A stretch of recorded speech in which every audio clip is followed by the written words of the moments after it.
US investment green card. $800,000 must have legally documented money.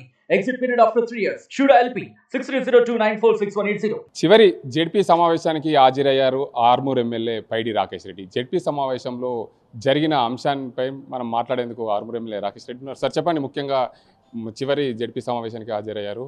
ZP సమావేశంలో ముఖ్యంగా మహిళలపై జరుగుతున్న ఏదైతే స్కానింగ్ సెంటర్లపై జరిగిన ఘటనలను పూర్తిగా చర్చ జరిగింది. దానిపైన ఏమంటారు, అసలు ఎలా ఉంది ఈ నిజామాబాద్ జిల్లాలో స్కానింగ్ సెంటర్లపై?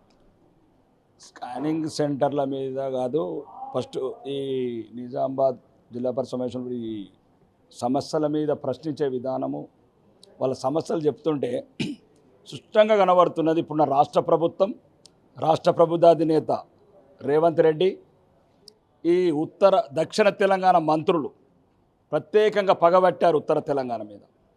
ఎటువంటి బస్సుల గురించి వాళ్ళు అడిగే ప్రశ్నలు మా జడ్పీటీసీ మిత్రులు, సోదరులు, మహిళలు, చిన్న చిన్న బాత్రూములు, స్కూల్స్, వాటర్సు అడుగుతుంటే కనీస అవసరాలు తీర్చుకోలేని స్థితిలో నిజామాబాద్ జిల్లా ఉంది. ఈరోజు ఉన్న నిధులన్నీ దక్షిణ తెలంగాణ చంబల్లోయ దొంగల్లాగా దోసుకపోతున్న మంత్రులు అందరూ అదే రాజకీయాలకు అతీతంగా అభివృద్ధి చేసుకోవాలి. నిజామాబాద్ జిల్లా అంతా ఏకత కావాలి. అవసరమైతే ఉత్తర తెలంగాణ మొత్తం ఒకటై దక్షిణ తెలంగాణ ఎవరైతే దోసుకపోతున్నారో అనుముల రేవంత్ రెడ్డి 6,000 కోట్లు అవి కూడా వాపసు లాక్కచ్చుకుంటాం. మాకున్న సమస్యలన్నీ పరిష్కరించుకుంటాం. అదే మొత్తంగా చూడొచ్చు, ఎమ్మెల్యేగా అయిన తర్వాత మొదటిసారి అమెరికా సమావేశాలకు వెళ్ళారు. ఆర్మూర్ అభివృద్ధి పైన ఇక్కడ అమెరికాలో ఏమన్నా చర్చ చేశారా? చేశాం. అక్కడున్న మంత్రులు, గౌరవ మంత్రులు, తెలంగాణ మంత్రులు కూడా వచ్చారు. వాళ్ళ ముందు కూడా చర్చలు చేశాము. సుమారు ఒక 10 మంది ఇండస్ట్రీస్, పారిశ్రామికవేత్తలు ఇండస్ట్రీస్ పెట్టడం రిక్వెస్ట్ చేయడం జరిగింది. స్పెషల్ ఎకనామిక్ జోన్ లక్కంపల్లి సెజ్లో పారిశ్రామికవేత్తలు చాలా సానుకూలంగా స్పందించారు. కానీ రాష్ట్ర ప్రభుత్వం నుంచి క్లియరెన్స్ రావాలన్నా రాష్ట్ర ప్రభుత్వం స్పందిస్తే మేము స్పందిస్తామని చెప్పారు. అక్కడే ఉన్న శ్రీధర్ బాబు గారితో చెప్పడం జరిగింది. శ్రీధర్ బాబు కూడా చెప్పింది, ఎమ్మెల్యే గారు కంపల్సరీ మేము సానుకూలంగా స్పందిస్తాము, ఏవైనా వాళ్ళకి సౌకర్యాలు కావాలో అవి కల్పించిన తర్వాత ఆలోచిస్తామని చెప్పారు. అయితే ఇటీవల కాలంలో మాజీ స్పీకర్గా ఉన్న నేత కాంగ్రెస్ పార్టీలో జాయిన్ అయ్యేందుకు రేవంత్ రెడ్డి స్వయంగా వెళ్ళి ఆయన ఇంటికి కలిసి, దాన్ని ఎలా పరిగణిస్తారు? అంటే రేవంత్ రెడ్డి ఎంత మోసగాడు, ఎంత అబద్ధాల కోరు ఈరోజు ప్రస్తుతంగా తెలంగాణ ప్రజలు తెలుసుకోవాలా.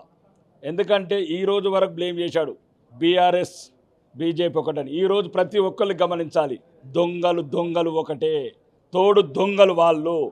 కాంగ్రెస్, బీఆర్ఎస్ ఒకటే అనేది ప్రస్తుతం అవుతుంది. అంతే. దాన్ని మీరు కొడంగల్లో ధర్నా చేస్తామన్నారు, ఎక్కడి దాకా వచ్చింది? చెప్పాం, ముఖ్యమంత్రి గారికి అల్టిమేటం ఇవ్వడం జరిగింది. ఈరోజు ఇంటిగ్రేటెడ్ మోడల్ స్కూల్ శాంక్షన్ చేస్తానని చెప్పాడు. 150 కోట్లు చేయకపోతే తల కాదు, కొడంగల్ సందర్శన కాదు, అవసరమైతే ఆత్మాహుతి చేసుకుంటా అక్కడనే. Thank you. మొత్తంగా చూసుకోవచ్చు, ఆర్మూర్ ఎమ్మెల్యే పైడి రాకేష్ రెడ్డి జెడ్పీ సమావేశానికి హాజరైన హాట్ కామెంట్ చేశారు. అయితే గతంలో బీజేపీ, బీఆర్ఎస్ ఒకటే అని అన్నారు, కానీ ఇప్పుడు బీఆర్ఎస్, కాంగ్రెస్ రెండు ఒకటే. ఈరోజు బీఆర్ఎస్ సంబంధించిన ఎమ్మెల్యేలను కొంటున్న పరిస్థితి అయితే కనిపిస్తుందని చెప్పి ఆర్మూర్ ఎమ్మెల్యే రాకేష్ రెడ్డి చెప్తున్న పరిస్థితి కనిపిస్తుంది. ఇది ఇక్కడ పరిస్థితి. కెమెరా అజింతో గంగారెడ్డి, RTV నిజామాబాద్. మరిన్ని వీడియోస్ కోసం ఛానల్ ని సబ్స్క్రైబ్ చేయండి. లేటెస్ట్ అప్డేట్స్ కోసం వాట్సాప్ ఛానల్ ని ఫాలో చేయండి. అండ్ లింక్ డిస్క్రిప్షన్ లో ఉంది.